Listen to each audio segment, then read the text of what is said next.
आगामी लोकसभा निवडणुकीसाठी शिंदे गटानं आपल्या उमेदवारांची पहिली यादी जाहीर केलेली आहे, ज्यामध्ये कोल्हापुरातून विद्यमान खासदार संजय मंडलिक यांना उमेदवारी देण्यात आली आहे। खरं तर गेल्या काही दिवसापासून या सगळ्या उमेदवारीवरून संभ्रम निर्माण झालेला होता, मात्र अखेर हा संभ्रम दूर झालेला आहे आणि संजय मंडलिक यांच्या उमेदवारीवर देखील शिक्कामोर्तब झाला आहे। आपल्यासोबत संजय मंडलिक आहेत, बोलूयात।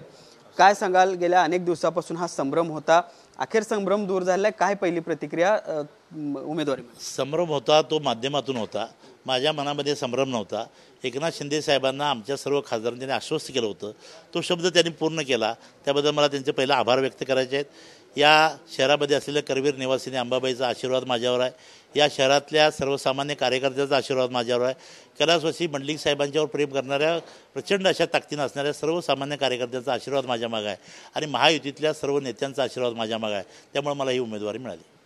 खरं तर आपल्याबद्दल सर्वेमध्ये निगेटिव्ह मत आहे अशा पद्धतीची चर्चा सुरू होत्या, त्यामुळे कुठेतरी संभ्रम होता। हा काय सांगाल, एकूणच ह्या चर्चा ज्या पद्धतीने गेल्या काही दिवसापासून झाली? कुणीतरी मॅन्युप्युलेट केलेला सर्वे माध्यमातून दाखवला गेला असं माझं मत आहे। आपण खऱ्या अर्थानं ज्या ज्या ठिकाणी मी जातो त्यावेळी प्रचंड ताकदीनं लोक मला प्रतिसाद देतात आणि माझा सर्वे चुकीचा आहे असं माझं मत आहे आणि माझंच मत आहे असं नाही, या निवडणुकीतनं ते सिद्ध होणार आहे आणि ती संधी आता या उमेदवारीच्या निमित्तानं मला आलेली आहे। महाविकास आघाडीकडून पुढे शाहू महाराज उमेदवार असणार आहेत, त्यांच्यासोबतची तुमची ही लढत होणार आहे, कसं बघता एकूणच या लढतीकडे? कारण त्यांची उमेदवारी काही दिवसापूर्वीच जाहीर झाली आणि त्यांनी प्रचाराला देखील सुरुवात केली। नाही, त्यांची उमेदवारी जाहीर झाल्यामुळे त्यांनी प्रचाराला सुरुवात करणे साहजिकच आहे। माझी आज उमेदवारी झालेली असली तरी मी विद्यमान खासदार आहे, त्यामुळे प्रचाराची सुरुवात मी फॉर्म भरल्यापासून जरी केली तरी लोक मात्र महायुतीकडे मोठ्या संख्येनं आकर्षित झालेले आहे। त्यामुळं निवडणुकीचे उमेदवार म्हणून जरी महाराजांनी सुरुवात केली असली तरी मी उमेदवार मानून लोकांनी आधीपासून काम सुरू केलं आहे, त्यामुळे आत्ता सुरुवात मी करतो असा प्रश्न नाही। तर मागच्या वेळी आपलं ठरलंय म्हणून सतेज पाटील तुमच्या सोबत राहिलेले होते, यावेळी मात्र ते तुमच्या विरोधात असणार आहेत, कसं बघता एकूणच?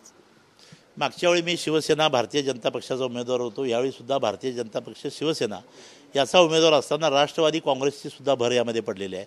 आता विद्यमान आमच्या कोल्हापूर जिल्ह्याचे पालकमंत्री हसन मुश्रीफ साहेब आहेत, त्याचबरोबर माझ्या विरोधात मागच्या वेळी उमेदवार असलेले मुन्ना माडिक साहेब आता राज्यसभेचे खासदार आहेत, ते या प्रचाराची धुरा सांभाळणार आहेत, त्यामुळं या निवडणुकीमध्ये मागच्या वेळेपेक्षा अधिक ताकद मिळाली असं माझं मत आहे। या सगळ्या संभ्रमाच्या मध्ये उशिरा का होईना पण ही सगळी उमेदवारी जाहीर झालेली आहे, आता प्रचाराचं नेमकं कसं नियोजन असणार आहे? काय एकूणच नेत्यांशी काही यापूर्वी भेटी झाल्या आहेत का, काय सांग? निश्चितपणानं प्रचाराची रणनीती काय आत्ता आम्ही ठरवणार नाही, प्रचाराची रणनीती आम्ही आधी ठरवलेली आहे, फक्त त्याची सुरुवात होण्यासाठी कुठली तरी म्हणजे औपचारिक घोषणा व्हायची बाकी होतं, ती औपचारिक घोषणा आता झालेली आहे, त्यामुळे प्रचाराची रणनीती जी ठरलेली आहे त्याची सुरुवात आता होईल। संजय मंडलिक पुन्हा एकदा ह्या कोल्हापूर लोकसभेचं मैदान मारणार, काय विश्वास? निश्चितपणानं मारणार, हा माझा आत्मविश्वास आहे आणि तो काय आत्मपरोडी नाही। या कोल्हापूर जिल्ह्यातल्या जनतेनं जो आशीर्वाद मला भरभरून दिलेला आहे त्याच्यापेक्षा अधिक ताकदीनं आशीर्वाद देणार, याचं कारण मधल्या काळामध्ये काही संभ्रम निर्माण झाल्यानंतर लोक मला फोन करायची आणि त्यांना मला म्हणायची लवकर उमेदवारी घोषित करा, आपल्याला निवडणूक जिंकायची आहे, हा लोकांचा मोठा प्रतिसाद होता। त्यामुळं हे यश काय माझं एकट्याचं नाही, सगळ्या जनतेचं यश आहे आणि तो येथे यश मिळवून देण्यामध्ये एकनाथ शिंदे साहेब आणि युतीच्या सगळ्या नेत्यांचा मोठा वाटा आहे। तर पाहिलं आपण हे होते महायुतीचे कोल्हापूरचे उमेदवार संजय मंडलिक। खरं तर हा सगळी उमेदवारी जाहीर व्हायला वेळ लागलेला असला तरी ज्या पद्धतीने ही उमेदवारी जाहीर झालेली आहे त्यामुळे हे सगळे संभ्रम दूर झालेले आहेत आणि आगामी हे लोकसभेचं मैदान यावेळी देखील आम्हीच मारू अशा पद्धतीचा विश्वास देखील संजय मंडलिक यांनी व्यक्त केलेला आहे। जर्नलिस्ट सुनील काटकरचे भूषण पाटील, TV9 मराठी, कोल्हापूर।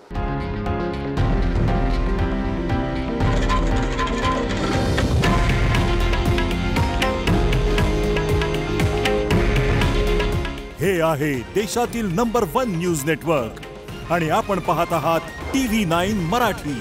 काळजी तुमची, हित महाराष्ट्राचं।